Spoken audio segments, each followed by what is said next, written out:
In 1980, 4 members of the original Playback company travelled to New Zealand and Australia for a series of workshops and performances. There are 2 key elements to this. One is that someone from Melbourne who was not involved in Playback, Phil Boaz from PIT, saw us perform in New York City, and being the kind of person he was, he immediately said, you know, I want to bring you to Australia. And he managed to pull it off, which was for us a huge thrill.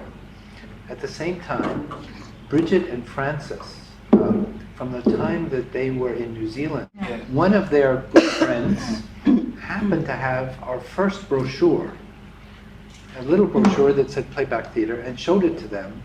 And they kind of saw improvisation, and they saw, I don't know if psychodrama was mentioned, but they clicked with that. And so somehow, as Phil Boaz tried to organize the trip, and they knew they wanted to somehow connect with us, that first visit, you know, with Mary in Melbourne, and then with Drama Action Centre in Sydney.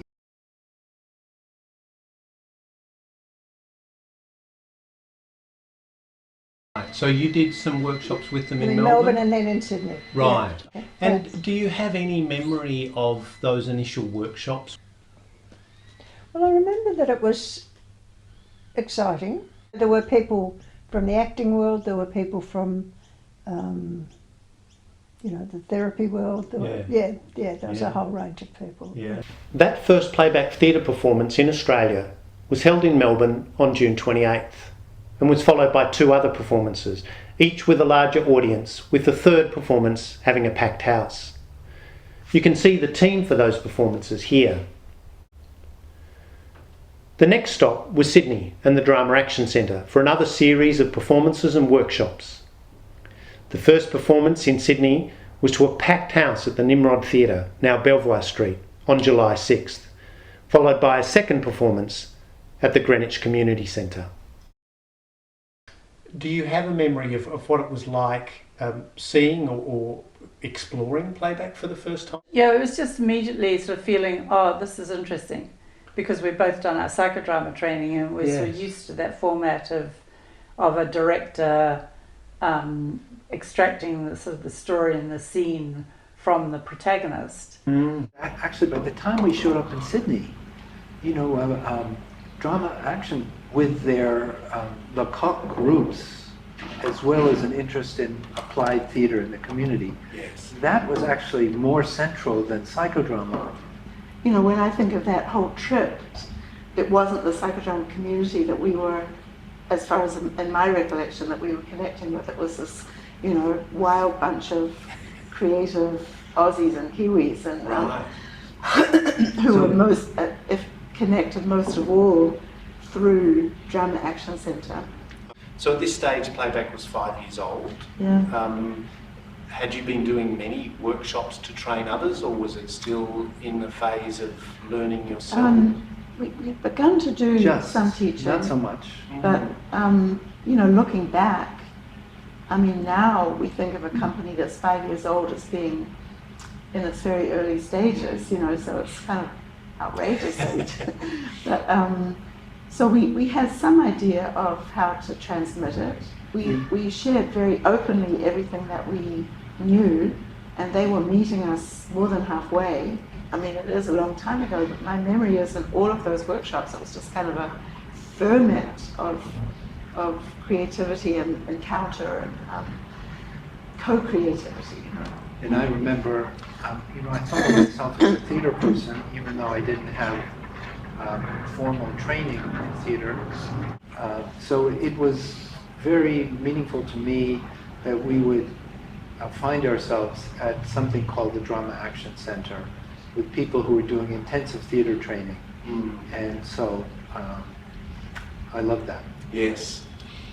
And the difference pretty quickly that it established was that we were much more theatrically inclined than the American crew, because they hadn't done the theatre training. I'm not so familiar with the physicalisation. Right. Or not so explorative with the physicalisation. The physicality was so rich and so exciting. You know, it kind of reminded me of my dance background. What's your memory of the workshops? It was just a place of delighted discovery for me. And then we organised this performance at the Nimrod Theatre, Yeah. which was wild. Who conducted that performance? I think Jonathan did. Right. Yeah. Okay. Yeah. It was Judith Swallow and the three of them. Yes. I think Joe might have been doing the music. I know Francis is in that performance as well. I mean, Nimrod, the theatre was full. The place filled up. Yes. So that was a big thrill. Yeah. And then there was such interest that we did a second show at the Greenwich Community Centre. And as you probably know, we did workshops in each place, and we selected some of the workshop participants to act with us. So if you look at a photo, there are about 8 people on stage, 4 of us, but 2 actors of us, and we had 4 actors. When we started, we had many more actors than we do now because we were nervous. Or you see Bridget and Francis and I forget who else up there, and that model, they didn't have the skills that we had, but they knew the people. Right. And they knew the culture. Yes. And really this model important, really was a seed for much that happened later. Yeah. Recollections of those performances were Yeah. pretty intense and exciting. Yes. And somewhat rough and ready as well. Yeah. But they worked. They worked. Well, the audience liked it, so we were happy.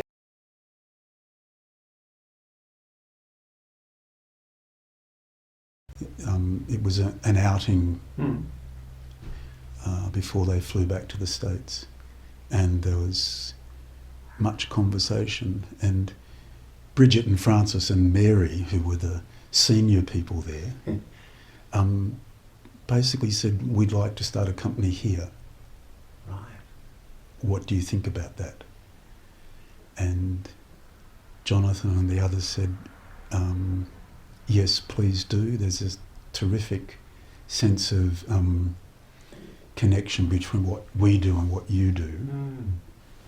The only thing we ask is that you acknowledge where the work has come from. Yeah. I don't think we were expecting that companies would spring up from these workshops, but, and I don't have very clear memories of how that happened, but I do remember the feeling in all of them, all 4 of the workshops, that people were really embracing the work and they were doing it very well.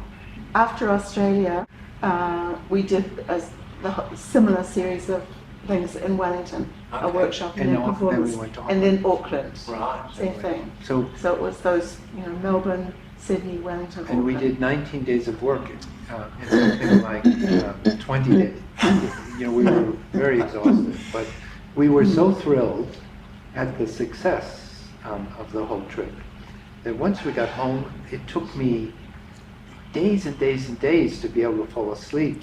It's just the excitement of it. When we came back, oh my goodness, then we had the fire of what we did. Thank goodness for all the Aussies and Kiwis who were so enthusiastic and so energetic. When Playback started, we certainly from the beginning were not interested in controlling it or making money from it, or we had a kind of peer, if you like the song, sing it. I mean, and so we were more excited than anything when people at Sydney wanted to keep going. We were thrilled, and there was a real sort of discovery of kinship, which continues to this day. Yeah. Is there anything else you would add?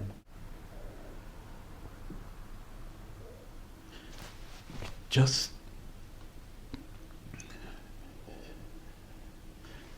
what an extraordinary gift it was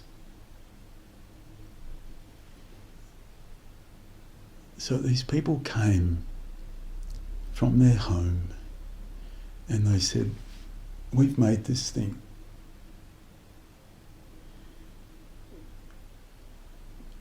And we're happy for you to take it.